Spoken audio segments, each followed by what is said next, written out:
Coming up on this episode, Bradley Beal signs with the LA Clippers and Damian Lillard returns to the Portland Trail Blazers. What do those two moves mean for the Golden State Warriors as the Phoenix Suns also show interest in Jonathan Kuminga?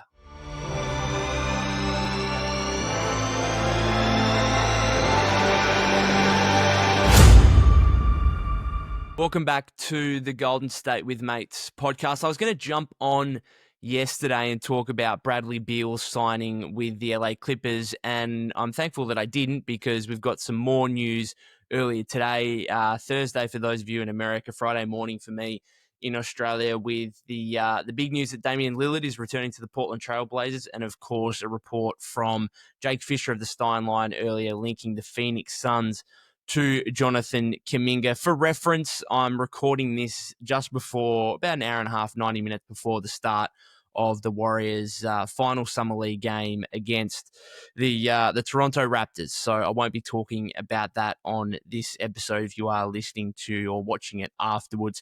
My initial thoughts on the Beal move and the Dame move. I'm a little bit, as a Warrior fan, I'm a little bit disappointed. I would have liked one of those two guys to come to the Warriors. I just think Golden State are in a position here where, look, I'm not as frustrated or pissed off as some fans are, and I still think I'm pretty optimistic with the state of this roster and what could be done here in the coming days or weeks whenever things may play out.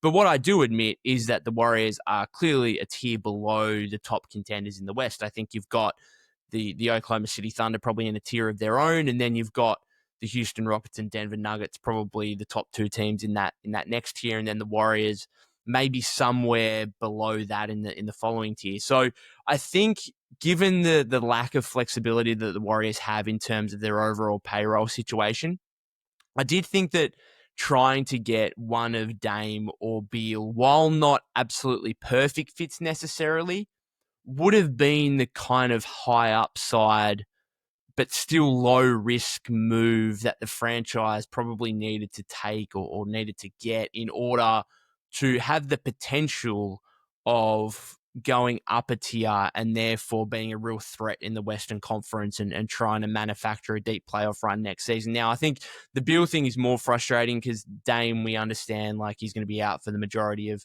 next season. And the Beal thing, I think, would have been nice. Again, not perfect. There would have been some defensive concerns there with a backcourt of him and Steph, but I suppose there's the frustration in that and him not coming to the Warriors, and also the frustration in him going to the Clippers. And say what you want about Bradley Beal and the disaster in Phoenix, but from a purely transactional standpoint, for the Clippers to basically trade Norman Powell for John Collins and then replace Powell anyway with Bradley Beal, they've signed Brook Lopez. Like, they have done some absolutely fantastic work so far in the offseason. It's even more frustrating for Warrior fans, I think, when you consider Golden State haven't made a move and then you've got a close rival like the Clippers doing this. So it was felt inevitable, from the moment that Powell was traded, it looked as if the Clippers had lined the dominoes up in place to eventually sign Beal, and that's what happened, but still a little bit frustrating from a Warrior standpoint. I'm a little bit less frustrated with the Dame thing for a couple of reasons.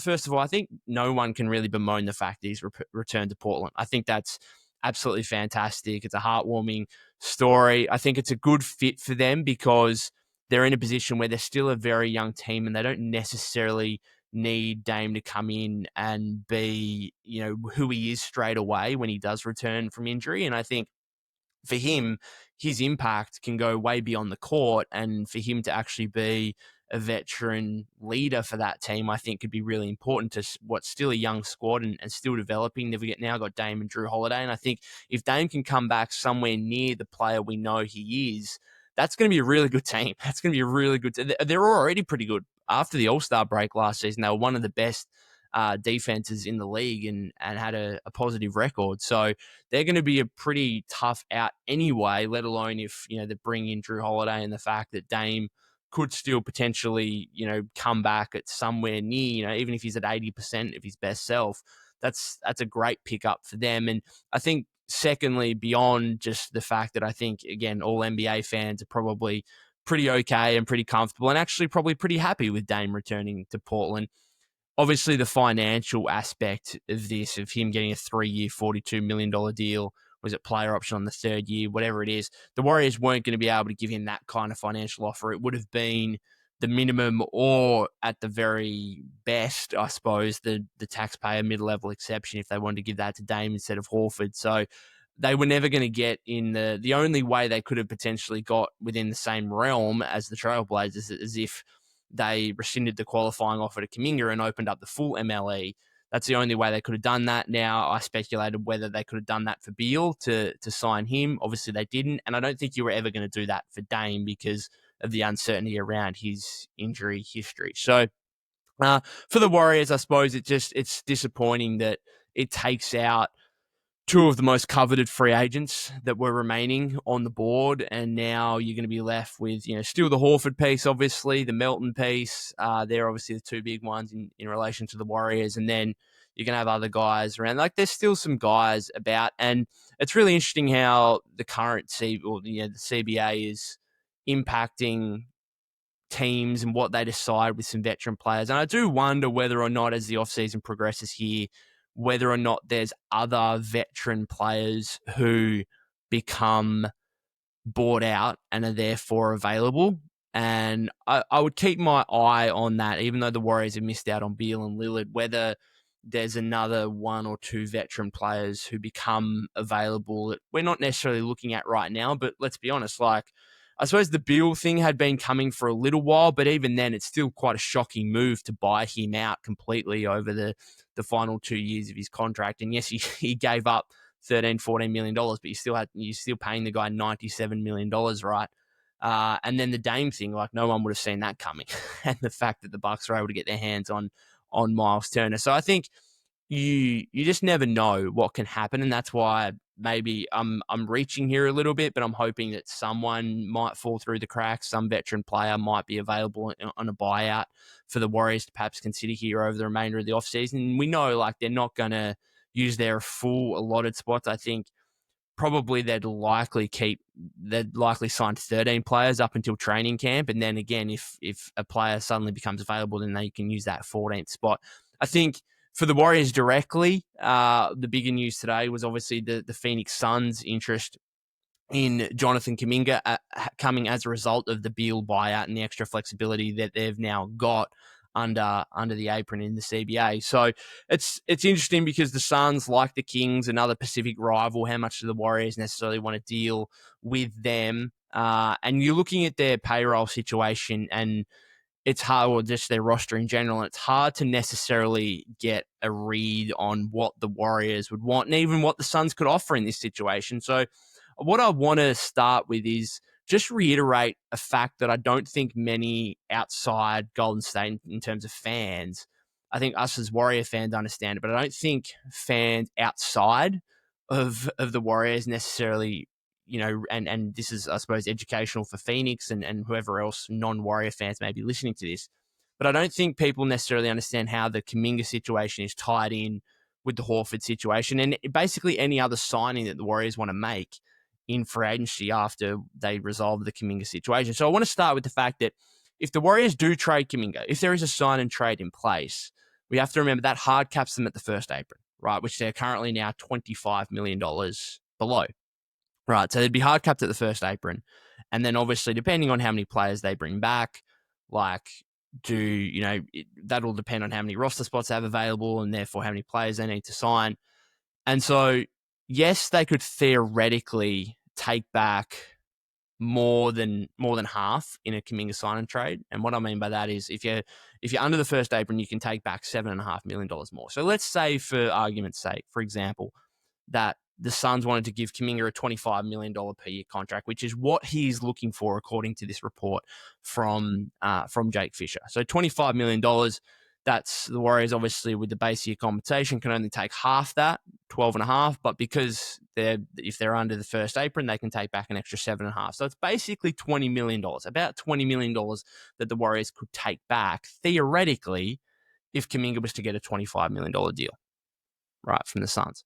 However, in reality, it doesn't really work like that if the Warriors want to pull off their other moves, because if they bring back $20 million in salary, then they're left with $5 million to fill out the rest of the roster with 4 roster spots available. How can they possibly do that? So they really can't. Even though theoretically within a vacuum, the Warriors can take back maybe $20 million in a Kuminga sign and trade. They really can't. And this is where the Horford thing comes into it. You bring back $20 million in salary, you can't go and then give Al Horford the taxpayer mid-level exception. You can't fit that in. And so that's why all these things are tied. It's why the Horford situation is being held up and why the Warriors haven't officially signed Horford, because they don't want to jeopardize the Kuminga situation. And any Kuminga sign and trade situation is complicated by the fact the Warriors don't want to jeopardize the Al Horford situation. And so the Warriors need to try and thread a needle here where they either sign and trade for an amount of salary that allows them to still use the taxpayer mid-level exception to sign Horford. Or I think the ideal situation here is that they just re-sign Kuminga and bring in Horford. So for what it's worth, and I think this is important as well, the Warriors can re-sign Kuminga to a $20 million, $22 million per year deal or something around that mark and still use the taxpayer mid-level on Horford. You can go over the first apron in that scenario, but you have to stay under the second apron, right? But again, if it's a sign and trade, you're hard capped at the first apron. So this is why I still think the best outcome is just re-sign Kuminga, right? Re-sign. Now, you might have a bit more of an issue if he's really asking for 25. And I think if he was asking for 25 and the Warriors were offering it, there'd probably be a deal in place right now. I think it's more so the Warriors are like, no, we'd prefer something around 20, like 18 to 20, that kind of mark. Kuminga's camp is still, again, reportedly looking for 25. If you got 25, that would take, that and the Horford, that would take them right just under the second apron with still a minimum of 3 signings to be made. So that would be really difficult. And hence why, if it was $20 million for Kuminga and it was then the Horford on the taxpayer mid-level exception, then you'd still have a little bit of room to go and sign D'Anthony Melton, to maybe go sign another veteran, maybe sign one of your second-round picks, something like that to fill out the rest of the roster. So that's what I think needs to be reiterated here, because I've seen, fans already throw up, well, could we do Grayson Allen and Nick Richards for Jonathan Kuminga? Well, not really, no, because those guys make a combined, what is it, it's like $20, $21 million or whatever else. Well, for starters, Kuminga would have to get around $27 million per year from the Suns, which I think that's a stretch that Phoenix would do that. And I'm not even looking at this from the Phoenix side and what they need to do for this to be legal. I'm not even looking at their side necessarily. I'm just looking at it from the Warrior side. So they would need to give Kuminga $27 million per year, which I think is a stretch already. And then the Warriors just couldn't do that anyway, because taking back those 2 players would prevent them from being able to get Horford. And so this idea, Grayson Allen, Nick Richards, won't work. Like anyone basically above, I've got the Suns payroll situation up here at the moment. Anyone above Grayson Allen is basically just not going to happen. So we know Booker's not going to happen. We know Jalen Green's not going to happen. Dylan Brooks at 21.1. Imagine Dylan Brooks coming to the Warriors. That'd be like Chris Paul coming to the Warriors, but on steroids, with how much of a history Dylan Brooks and the Warriors have. Like Dylan Brooks playing with Draymond and Jimmy and stuff like that, particularly after what we just saw in the first round of the playoffs against the Rockets. Like, man, that'd be wild. For what it's worth, I think a lot of people just hate it because it's Dylan Brooks, right? And the history he has with the Warriors. Would he actually theoretically be a fit for the Warriors? Yeah, kind of. Like 3-and-D guy. Like he was actually pretty good for Houston. Like you could understand it on the court, but again, I'm not sure the Warriors are going to go down that path, and they can't. Like they can't. He makes $21.1 million next season. Like that, literally, like it can't happen, right? From a financial perspective, if the Warriors want to retain their pursuit of Horford, right? Or unless Horford's interested in taking the minimum, which I don't think we've heard anything about that. I think we've heard everything about him wanting the taxpayer mid-level exception. The Warriors willing to give that to him once they resolve the Kuminga situation. So anyone above Grayson Allen, we can essentially rule out in a trade. Grayson Allen, why would the Warriors have interest in Grayson Allen? Like, I just don't think that would be a scenario that the Warriors would go for. I just don't think he's the caliber of player that you'd give up for Jonathan Kuminga. Obviously, it'd be Grayson Allen and picks. I suppose, again, from a Warriors standpoint, without looking at the Phoenix situation, that would theoretically work, taking on Grayson Allen's $16.9 million contract. Would probably leave you, I mean, even that's pushing it. Even that is like, okay, now you're like $9 million below the apron. Like, that's pretty tough. Like, even Grayson Allen's contract is a bit of a stretch. So I'd almost rule him out as well. So then you get into Royce O'Neal at $10.1 million. So I think, and GSW CBA floated this on social media already, I think the most realistic package from the Suns might be Royce O'Neal, Nick Richards and a pick, something like that, which is pretty ugly, I think, as a Warrior fan. Like, I don't think Royce O'Neal, Nick Richards and a pick is really exciting you too much for the talent that Jonathan Kuminga possesses. So I can see that's probably the most realistic. That's probably like, I think the Suns would be like, yep, sign me up to that. We'll make that move. Because I actually think, just looking at it from a Phoenix standpoint, them having interest in Kuminga makes a lot of sense because they're kind of retooling, but they don't necessarily want to completely rebuild. So it's like, well, let's get in some young talent. Let's get in an asset that hasn't been utilized to the best of his abilities so far throughout the first 4 years. He's already got 4 years of NBA experience. Let's see if we can unlock something here. Let's see if we can go from being a middling to low team who doesn't have many, who's in a really disastrous situation here and kind of needs some out of the box result to happen here in order to suddenly have a brightish future again. And when it comes to that, it's like, okay, well, can one of these young guys take off? And can it be Maluach? I'm not sure it's going to be any of their recent like second round picks or anything. So if they get Kuminga, I can understand them saying, let's just hope that Kuminga can actually become the all-star player he wants to be. And then that makes the future of our franchise look a lot different. So it makes sense from a Suns perspective. If I was a Suns fan, I'd be all in, honestly, on trying to trade for Jonathan Kuminga. Again, do they have what the Warriors want? Probably not. I think Royce O'Neal, Nick Richards, and a pick isn't great. Now, you look beyond that, and against some of their young players, Maluach, they just took him with the 10th pick. I don't think they're going to give him up for Kuminga. Not even sure the Warriors would have interest in a project center, to be honest. And then you look at some of their recent late first to second round picks, which may be a little interesting, like Ryan Dunn. If you're the Warriors, would you have interest? Like, if you're the Warriors, would you have interest in a package of like Nick Richards, Ryan Dunn, and Kobe Bryant, who, some Warrior fans are pretty pissed off that the franchise didn't take at the draft when they had the 41st pick and ultimately traded down with the Suns? Like, would you make those three moves, right? Nick Richards, Ryan Dunn, and Kobe Bryant. I'm not even sure if that's legal from a Phoenix standpoint. I'm not sure if Phoenix would even do it.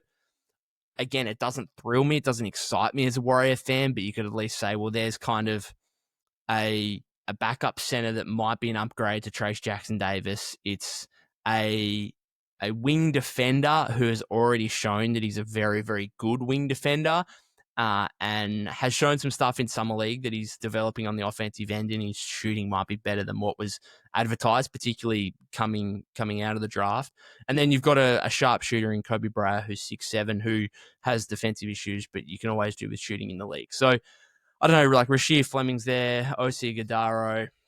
Like, I mean, it's pretty poor viewing if you're a Warrior fan trying to work out what you could possibly get. And then the Suns, like, they don't really have many future picks. So, and they're not really going to be wanting to be giving up even more in the way of future picks than they already have. So it's pretty rough viewing if you're, again, if you're a Warrior fan looking at the state of the Suns. And that's exactly why, looking at just getting that report up from Jake Fisher again from earlier today, if I can, he basically said that the Suns don't really have the assets, the young players or the pieces that the Warriors would necessarily want here.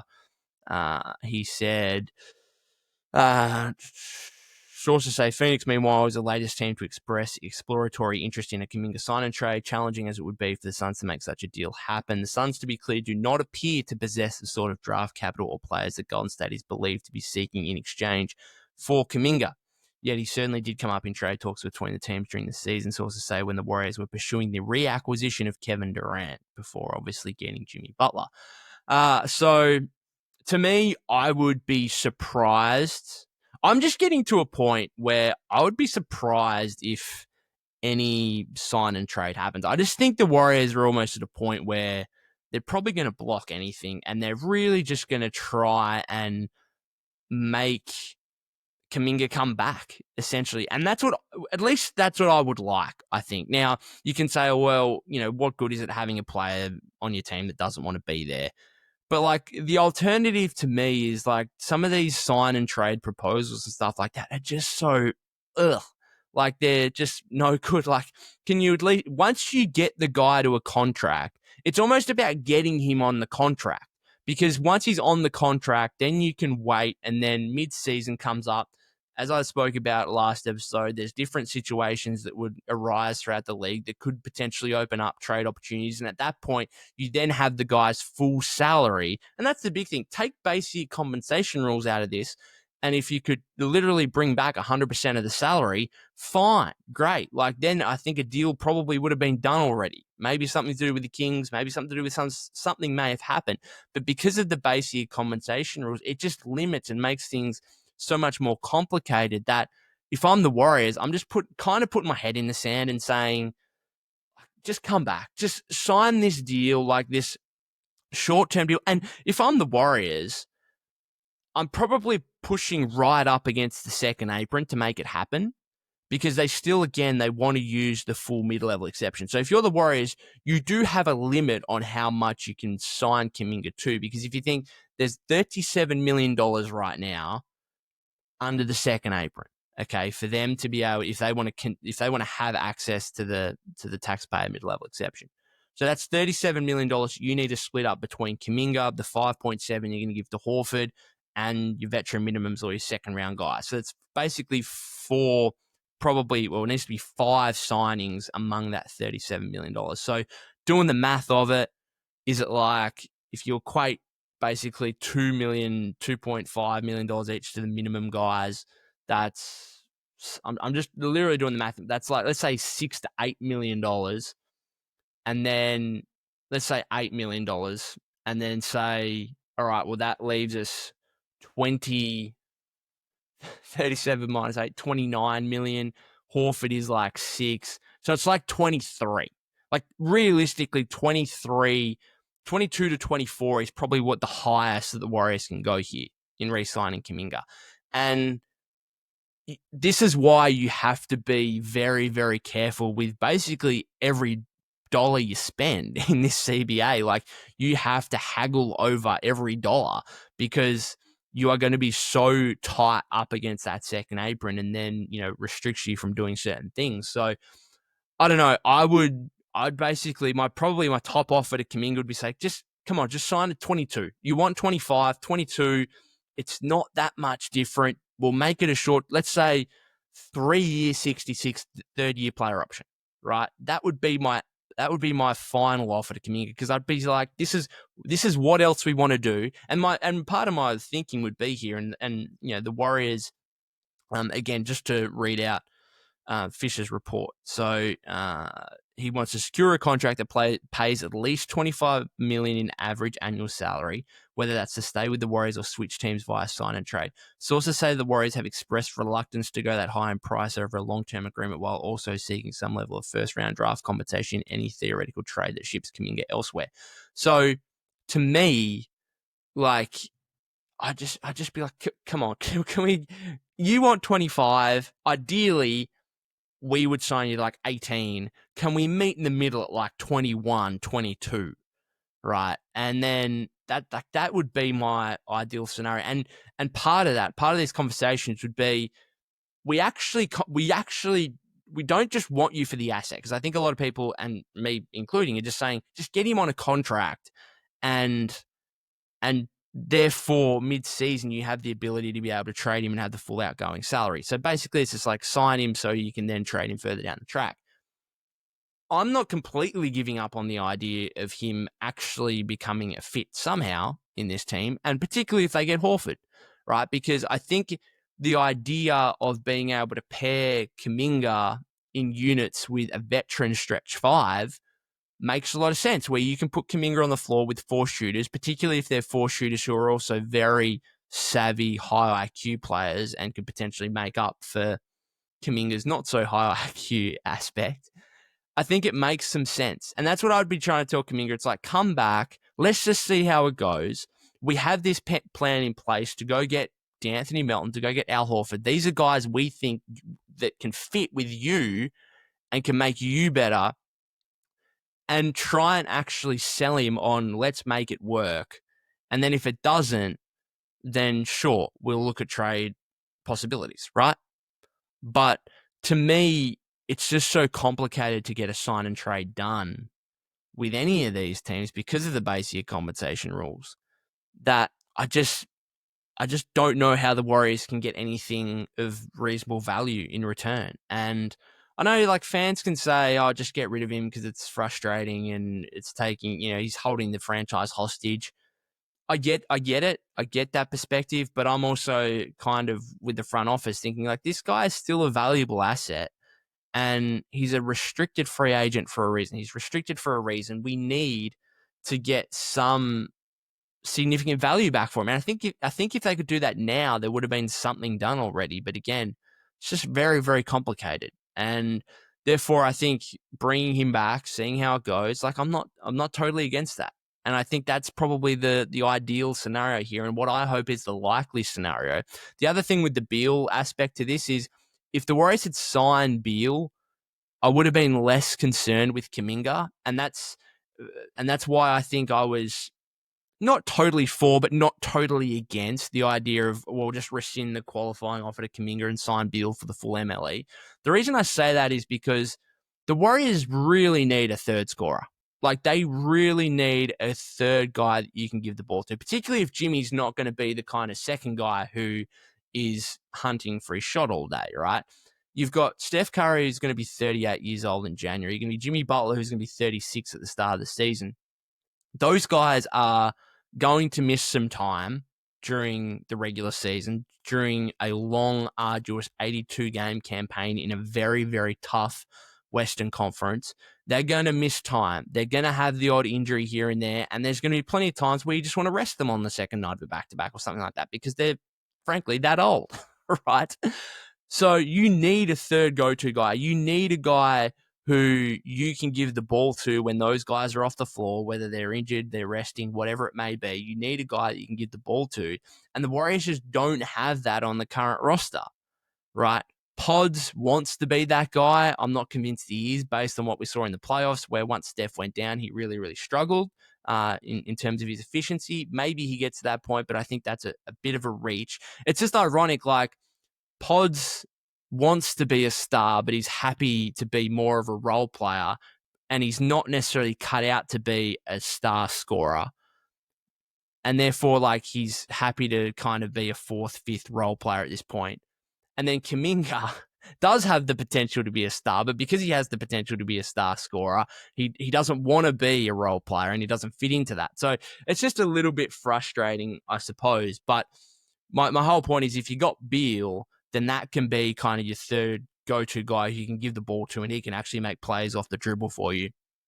But because they didn't, there's still a void there. And to me, the best possible way of filling that void is through Kuminga, right? And saying, look, we're just going to have to give him a little more rope, because we understand that, again, throughout a long regular season, you're going to, for all the negatives, for all the weak, disappointing parts of Jonathan Kuminga's game, he's a natural scorer, and in an offense that lacks that, and during a long, long regular season in a tough conference when your top two guys are 38 and 36 years old, you're going to need that.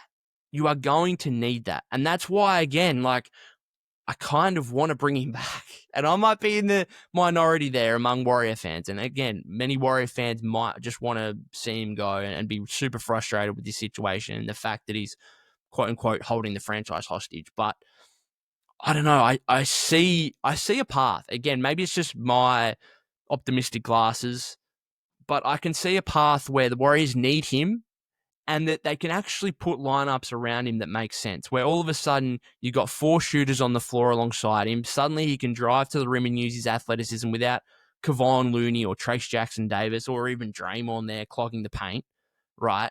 Where you've got Al Horford next to him as a 4-5 and Horford's just spacing out in the corner or whatever it is, and teams actually have to guard Al Horford. And then you've also got the scenario where you could do that anyway with Quentin Post, but I don't think Steve wants to play Jonathan Kuminga and Quentin Post together as 2 young, inexperienced players. And I get that. I get why he wouldn't want to do that. But if you bring in Al Horford, then suddenly you've got the veteran stretch 5 there.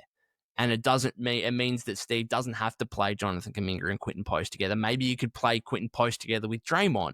And so you could have this balance of shooting with Post and Horford with the playmaking of Draymond and the athletic scoring of Kuminga, and you're also balancing out the youngsters with the veterans, and you're not playing 2 old guys together all that much, and you're also not playing 2 young guys all together all that much. So I don't know.